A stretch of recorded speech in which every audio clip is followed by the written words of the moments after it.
Record to the cloud. Good morning. Tuesday morning, 24th of October. Unlimited Power by Tony Robbins. We're almost to the end of the book at two more chapters. So Wednesday, Thursday. So two more chapters, including today, or plus today. So we'll finish Thursday, and then we'll pick up with our new book, No Limits by John Maxwell. No Limits by John Maxwell on Monday morning, the 30th of October. All right. So chapter 19, we're on chapter 19, the 5 keys to wealth and happiness. Good morning and welcome to the Millionaire Mindset Book Club. Workout is over. We did arm stuff. I may not be able to drink my coffee later, but for now, I'm okay, I guess. This chapter starts out, says, you now have the resources to take absolute charge of your life. You have the ability to form internal representations, produce the states that lead to success and power. But having the ability isn't always the same as using it. And there's a guy on YouTube. He's an ex-Navy SEAL. His name is Chad with 2 D's, Chadd, Wright, Wright, ex-Navy SEAL. And he says his motto is execute, execute, execute. You can find him on YouTube, Chad Wright. And you know, everybody says it. Everybody says it. John Maxwell says it. Darren Hardy says it. Grant Cardone says it. Tony Robbins says it. Chad Wright says it. They all say it in different ways. But have knowledge without implementation is nothing, right? And it's like, I think that's the way Joshua Smith puts it, right? Knowledge without implementation is nothing, right? Now that you've got this information, you have to put it into action. You have to act on it. You got to do something with it. If you don't do anything with it, you know, we're just along reading, you know, might as well be reading a John Grisham novel or a Stephen King novel or something that's going to give you some, you know, entertainment value, because it's not going to do you any good, right? So having the ability isn't always the same as using it, right? There are certain experiences that people have. This is according to Tony Robbins. Certain experiences that people have every once in a while that put you in an unresourceful state, right? There are bends in the road. There are rapids in the river. There are things that get you caught up from time to time. There are experiences that consistently prevent people from being all that they can be. But he has what he calls the 5 keys to wealth and happiness. That if you're going to use the abilities that you now have, if you're going to be all you can be, you have to understand these keys. So what are they? Well, you got to be positive, right? But of course, affirmation and positive thinking are a start, but that's not the full answer, right? Affirmation without discipline, he says, is the beginning of delusion, right? I know I can, but I don't, right? Affirmation with discipline creates miracles. So the first key to the creation of wealth and happiness is you must learn how to handle frustration. I'm a people watcher. I don't know about you, but I watch people. I watch them in different situations. I see how they react in different situations. And man, there are a lot of people out there that just give up, you know, that just, you know, say, oh, this has happened. And they blame stuff that's outside their control for what happens to them, right? And you can't do that. You're going to get frustrated, right? You have to be able to overpower frustration. Frustration can change a positive attitude into a negative one, an empowering state into a crippling state, right? The worst thing a negative attitude can do is wipe out your self-discipline. And when that discipline is gone, the results that you desire are gone, right? He tells a story about FedEx, right? About FedEx and how they, you know, how the founder of FedEx handled frustration, you know, maybe you don't have any money right now, but there's a way to get, you can be frustrated by it and you can give up, or you can move forward, right? So the two-step formula for handling stress: number one, don't sweat the small stuff. And number two, remember, it's all small stuff, right? Successful people learn that success is buried on the other side of frustration. You just got to keep going through it, right? Second key, you have to learn how to handle rejection, right? You have to learn, people are going to say no to you, right? Think about little kids, right? Little kids are masters at handling rejections. You could tell them no 100 times and they just keep coming back, right? They just keep coming back. Why not? Why not? Mom, no. They keep right on coming, right? The biggest challenge for people in our culture is they can't handle the word no, right? What would you do if you knew that you could not fail, right? What would you do if you knew you could not fail? What would it change your behavior?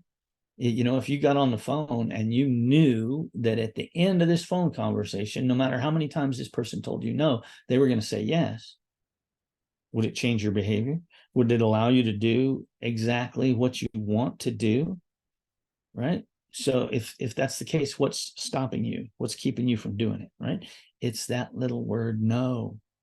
You have to learn how to cope with rejection and learn how to strip that rejection. It's not a rejection of you, right? And maybe it's just that they don't have enough information yet. Maybe they still have questions, right? No is not a reflection on you personally, right? How many no's can you take, right? Number three, the third key to wealth and happiness: learn how to handle financial pressure, right? There's only one way not to have financial pressure. That's not to have any finances, right? Not to have any finances. There's all kinds of financial pressure. There's the pressure of not having enough money, and there's the pressure of having too much money, right? Not knowing what to do with it, not knowing how to handle it, right? Handling financial pressure means knowing how to get it and knowing how to give, knowing how to get and knowing how to give, knowing how to earn and knowing how to save, right? When people say money isn't everything, you're right, money isn't everything, but most of the time people that say that kind of stuff don't have any money, right? If they say the money doesn't matter, they don't have any money, right? Having money allows you to do great things. It doesn't mean that you can't do great things with no money, but having money is better, in my personal opinion, right? Having money is better than not having money, right? It allows you, it takes pressure off, right? It takes pressure off you. If you're in sales and you don't have money, there's a lot of pressure on you to make sales, right? If you're in sales and you have money, it takes some of that pressure off and makes it easier to do sales sometimes. So we have to look at money in the correct way. It's a tool. Money is a tool, right? If money is the ultimate goal, then you'll never have enough money. There will never be enough money, right? If money is all you're thinking about, but what about the things you can do with it? What about the things you can do for other people, right? Give that 10% away, right? There's a book somewhere that says, hey, you should give 10% off the top. Different book, right? Different book, but it's Darren Hardy that says you should take 10% of whatever you make and put it back into self-development, right? And think about that. If you're making $50,000 a year, it's hard to take $5,000 out of that money and put it into self-development, right? Because you have other financial pressures on you if you're making $50,000 a year, right? If you're making $150,000 a year, it gets challenging to find $15,000 to do something with, right? But you can put it into coaching, you can put it into whatever, right? But anyway, you got to learn how to handle financial pressures, right? That's number 3. Number 4, Number 4, where is it?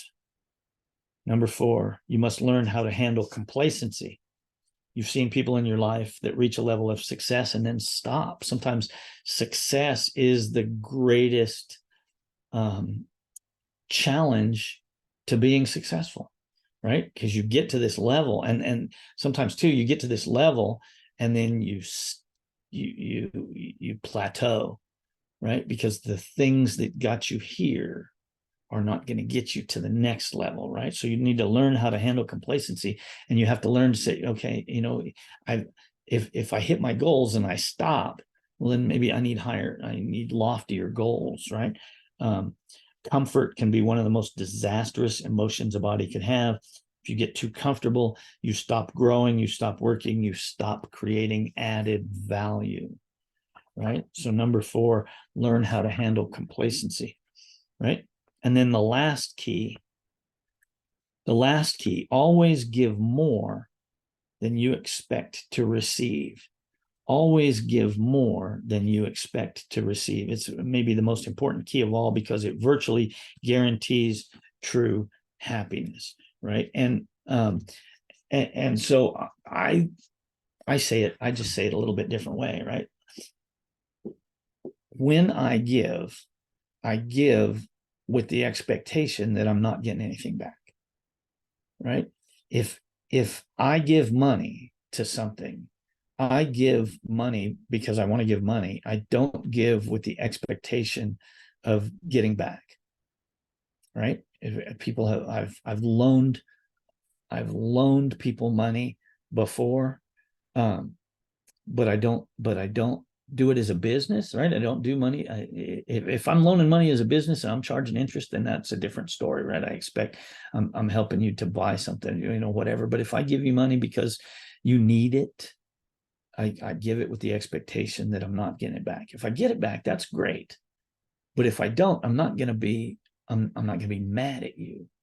Now don't come asking me for money, right? That's not a carte blanche thing for people to come ask me for money, because I don't have unlimited resources either.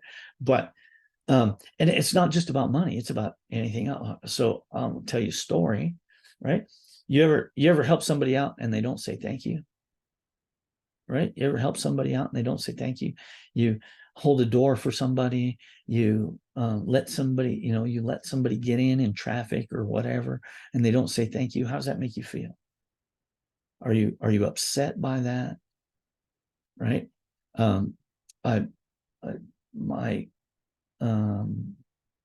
Somebody told me, I'll just say that. Somebody told me I held the door for somebody and they didn't say anything. And so I said, well, you're welcome, right? And I told him, and this is not an adult. And I told him, I said, well, that's not right. Right? It's obviously it would have been the polite thing to do for them to say thank you. But when you hold a door open for somebody, and this is a small thing, right? When you hold a door open for somebody, you hold the door open for somebody to be nice.